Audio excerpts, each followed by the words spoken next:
All right, I guess we'll get started with the people that we've got. Good afternoon, everyone. First off, I want to confirm that the Secretary General will speak to the press following the plenary meeting of the General Assembly on the appointment of the Secretary General of the United Nations, which will take place on Friday. We expect the Secretary General to speak to reporters at the area immediately outside the General Assembly Hall, also known as the East Foyer, and that should happen at around 10:40 on Friday morning. That press stakeout will take the place of the Friday noon briefing. And we lead off with the Democratic Republic of the Congo.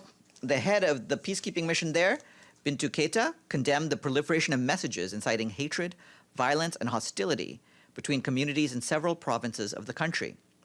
She called on community and political leaders to refrain from using discriminatory and provocative language on the basis of ethnic affiliations, which could lead to further divisions and ultimately to violence. This resurgence in hate speech comes at a time when the Democratic Republic of the Congo is experiencing an important mobilization of its defense and security forces to restore peace and security in the East. This, Ms. Keita said, requires a national cohesion effort. The mission reaffirmed its determination to support Congolese authorities and also encouraged the parliament to adopt a bill against tribalism, racism, and xenophobia, which is currently under consideration in the National Assembly. From Myanmar, our UN team there said today that they remain deeply concerned about increasing numbers of people being displaced by clashes in Kayah State in the country's east. In southeastern Myanmar, our colleagues tell us that more than 160,000 people have been internally displaced since the military takeover of the government on the 1st of February. This includes more than 100,000 people who have fled their homes in Kayah State following fighting between the Myanmar military and the Karenni People's Defense Force. Nearly 20,000 people are living in displacement sites in Chin State in western Myanmar following the start of clashes last month. Thousands more people have been displaced across Kachin and Shan states as well. From Sri Lanka, the resident coordinator, Hannah Singer, today facilitated the rapid deployment of 3 environmental experts and others to assist with hazardous and noxious substances, marine litter, and environmental impact assessment work related to the wreck of the MV Express Pearl cargo ship off the Sri Lankan coast last month. That was done together with the UN Environment Programme's regional director and with the support of the European Union. That wreck has resulted in what is reportedly one of the country's potentially worst environmental disasters. Continued UN assistance also includes the provision of specialized protective equipment, technical assistance for incidents management, contingency planning and simulations, and coordination support. Turning to eastern Ukraine, where 7 years of active fighting have had profound effects on more than 5 million people in Donetsk and Luhansk. Our humanitarian colleagues tell us that civilian casualties increased in the first months of 2021, mainly due to mines and explosive remnants of war. Between the 1st of February and the 30th of April, 12 civilians were killed and 25 injured. Hostilities in April almost reached levels witnessed before the July 2020 ceasefire. Civilian infrastructure, including educational, water, and sanitation facilities and power lines close to the contact line, also continued to be targeted. According to our humanitarian colleagues over the last weeks, the delivery of humanitarian aid and access to non-government-controlled areas has improved, but remains limited and highly politicized. On the 10th of June, 4 UN agencies were granted permission to operate in order to implement humanitarian projects in the non-government-controlled part of Luhansk Oblast. Some 3.4 million people require humanitarian assistance and protection in eastern Ukraine. Aid agencies need $168 million to provide education, food security, and livelihood support, as well as health and other urgent assistance to 1.9 million of the most vulnerable people. The aid appeal is just 16% funded. We have an update on the situation in Haiti. Our humanitarian colleagues report that the number of civilians displaced by clashes between gangs in Port-au-Prince has now reached about 10,000. More than 50 people have died and many others have been injured since clashes started at the beginning of the month. Cases of gender-based violence have been reported among the displaced and those sheltering with host families. This includes rape and sex for shelter. COVID-19 outbreaks among those displaced is another big concern. Together with local authorities, national and international partners, the UN is responding to the most urgent needs by providing food, drinking water, shelter, hygiene and sanitation, and psychosocial support. Unfortunately, assistance is reaching only about a third of those who need it because of access constraints due to insecurity and limited resources. The UN calls for an end to the violence to allow displaced civilians to return home and to allow humanitarian access to reach those affected. And we have updates on what the UN is doing to address the COVID-19 pandemic today from Uganda and Zambia. As we have told you, Uganda is experiencing a resurgence of COVID-19, with nearly 1,000 people admitted to hospitals yesterday alone. The UN team, led by Resident Coordinator Rosa Malango, is helping to urgently procure 3,000 oxygen cylinders, with the World Health Organization helping to deliver oxygen-related supplies and working to repair and maintain oxygen plants across the country. We are also working with the private sector to urgently import essential supplies. This evening, an additional shipment of 175,000 COVAX vaccines is expected to arrive. As of yesterday, more than 830,000 shots have been administered across Uganda. In Zambia, our UN team, led by the resident coordinator, Dr. Kumba Margadio, is also supporting authorities to address the multiple impacts of the pandemic, especially the current wave, which increased the daily positivity rate to 22%. 2 months ago, Zambia received nearly 230,000 doses of vaccine from COVAX, and a new batch is expected soon. We've helped train health staff to handle misinformation and have shared messages, including for people living with HIV. Our team has distributed 3 million pieces of personal protective equipment and 620 oxygen concentrators and cylinders. Today, our colleagues at the UN Office of Counterterrorism have opened a program office on parliamentary engagement in preventing and countering terrorism. This new program office aims to foster collaboration between parliamentarians and parliamentary assemblies around the world. The office is located in Doha and is being opened in collaboration with the Shura Council of the State of Qatar. You can find more information online. Today is the International Day of Family Remittances. In his message for the day, the Secretary General notes that as the COVID-19 pandemic emerged last year, so too did concerns about the potential negative impacts of the crisis on remittances and on families that rely on them. Fortunately, he said, remittances have proved to be much more resilient and dependable than expected. The Secretary General points out that the most recent data from the World Bank found that remittances to low and middle income countries reached $540 billion in 2020.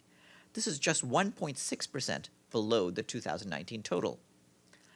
The Secretary General stressed that looking forward, we must continue efforts to support and protect migrants who play an important role in keeping essential services and the economy at large running in many parts of the world. He also emphasizes that ensuring that all migrants, regardless of legal immigration status, are included in COVID-19 vaccine distribution plans is critical for the health and safety of all. And I will close with some good news. Our friends in Andorra have paid their regular budget dues in full. That takes us to 108.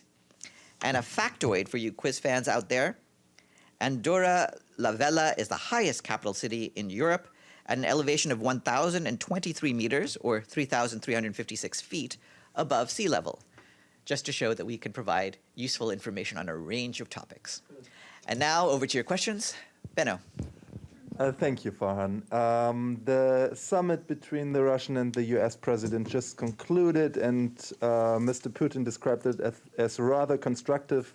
The two countries announced that they will return their ambassadors to their posts in Moscow and Washington. What is the Secretary General's stand on this?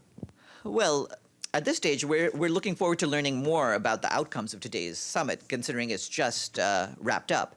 At the same time, I'd like to say that we've consistently supported all efforts at dialogue, and we hope that today's discussions to address pressing global challenges and to achieve greater strategic stability and security will move us forward. Yes? Just to follow up, does that mean there might be a statement later about that? I think this is what we'll have for right now. But like I said, at this stage, we'll take stock and see exactly what the results of today's meetings were. But certainly the discussions itself were a good thing. We had already pointed out how valuable it is to have the leaders of countries, including the countries of the Security Council, hold these sorts of meetings with each other and work out any differences. And like I said, at this stage, we look forward to learning more about what the outcomes were. Yes, Kristen. Thanks, Farhan. As I'm sure you know, last night there was escalating violence again in the Middle East, incendiary balloons coming from Gaza, airstrikes from the Israelis into Gaza. Does the Secretary General have any reaction to that, any concerns about what this means for the so-called ceasefire? Yeah, what I can say about that is that the Secretary General expresses concern over the most recent round of violence and calls for the full respect of the ceasefire agreed on the 20th of May. He would like to see the cessation of hostilities be maintained and solidified in order to give space for the relevant parties to work out arrangements to stabilize the situation. UN Special Coordinator Tor Vennesland is continuing his diplomatic engagements with all sides towards that aim. Yes. A second question, if I may. And you Sure. mentioned Haiti. And I'm sorry if I've missed this in the past, but can you give us any idea of what the UN is doing in terms of coronavirus and vaccinations down there? Do they have anything happening? What our colleagues at the Office for the Coordination of Humanitarian Affairs has said is that they do expect a shipment of vaccines to go to Haiti soon. And once that goes there, we can begin distributing that. So we're hopeful that that will take place. Sorry, one more. Just and Sure. there's been some concerns about their capability of handling the vaccines. Are you confident that they have that ability? We're aware of what the difficulties are, and in all the countries that we work with, we're aware of the challenges that different countries face in terms of, for example, their own health infrastructure, and we'll try to make adjustments accordingly. Toby. Hi, thanks, Farhan. A couple of questions on Myanmar. Friday is shaping up to be a big day here at the UN for Myanmar with meetings in both the General Assembly and the Security Council. Any chance we can get a briefing from the special envoy who is now in New York? Yes, she is in New York, and we are, in fact, trying to arrange a stakeout for her. So we'll try to get something going with Christine Schraner-Bergener. And we'll provide more details once that's ironed out. And then another question on reports of a village that was burned to the ground reportedly by the military in Myanmar. Have you seen that report? We've seen the reports, and we're looking into the details to see what we can confirm about that. Thanks. Yes, Carla. Thank you, Farhan.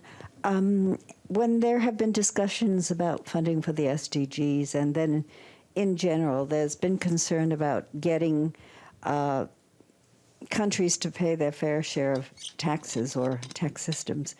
And so what is the response to the ProPublica disclosures of the fact that the multi-billionaires in this country very often connive to pay zero income tax?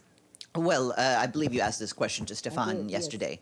And as with him, we have no comment on this. We hope, in general, that all countries take seriously the efforts to ensure that their tax systems are solid. Well, Maureen Dowd wrote a very powerful article making reference to cities, and she seems to be warning that we're heading down a very dangerous, slippery slope with this kind of tax system.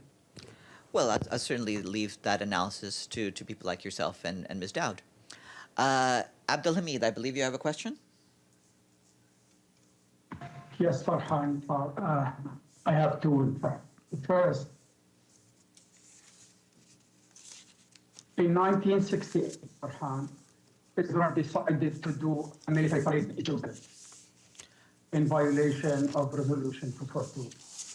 Security Council met and adopted Resolution 250. Abdelhamid, before we go too far, I want to make it clear. This is meant to be an informational briefing, so if you have a question, please get to the question. I'm aware that you have your various other points. I have a question. Yes. Okay. Go ahead. I have a question. Is it international law when they conducted the flag parade yesterday in occupied East Jerusalem? I need a straightforward answer. Was Israel in violation of international law or not? What I can tell you is that we've made clear what our concerns are. We want, again, for us, the main priority at this stage is the ceasefire, which, as we've said several times over the past week, is still a fragile one and needs to be shored up. We want to make sure that the cessation of hostilities is maintained and solidified, and we are working against any actions that can put that cessation of hostilities in danger. So that is what we're doing. At this stage, the UN's in contact with all relevant parties on matters related to the cessation of hostilities, and we'll try to see what arrangements can be put in place to stabilize the situation. Yes, Toby. Thanks, Farhan. Question on GA High Level Week. I know that the General Assembly has a business My continuity. second. Oh, hold on. I'll come back to you. Yes, you had a. Oh, sorry about that, Abdelhamid. Is yours on a separate topic? It's a different Okay. question. So Abdelhamid first, and then Toby. Yeah, just follow up.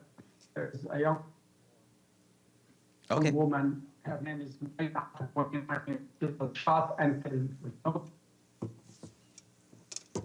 provocation by an village of Hizma near Jerusalem. Are you aware of this incident too? We're trying to collect all of the various bits of data around incidents of violence that have occurred, and we are trying to do what we can to make sure that all violence is halted. Okay, over to you, Toby. Thanks, Farhan. Has the Secretariat been... Have you noticed? We've moved on. Yes, Toby, your turn. Just about High Level Week in September, basically wondering if there are any updates, because there's a business continuity meeting today. Are you expecting anything or any new preparations to announce? There's nothing to announce just yet. After I'm done, Amy Quantrill, the spokesperson for the General Assembly President, will be talking to you, and if there's any updates to give, she'll have those. James Reinl. Thanks so much, Farhan. I've got a diary date tomorrow for a UN pledging conference towards Venezuelan refugees. Do you have any information on that? For example, is Mr. Guterres going to be speaking? And what will we be able to get from you guys in terms of a final sum that was raised and what kind of time that might be coming out? I'll try to get some details from our OCHA colleagues about what that meeting will entail. That's not one of those that's on the Secretary General's program as of right now. And with that, I wish you all a good afternoon, and Amy will be on the line. Oh, wait, sorry, one more thing, actually. The International Organization for Migration and UNHCR are convening that Venezuela refugee conference. So those are the ones to contact about follow-up on that. Thanks very much.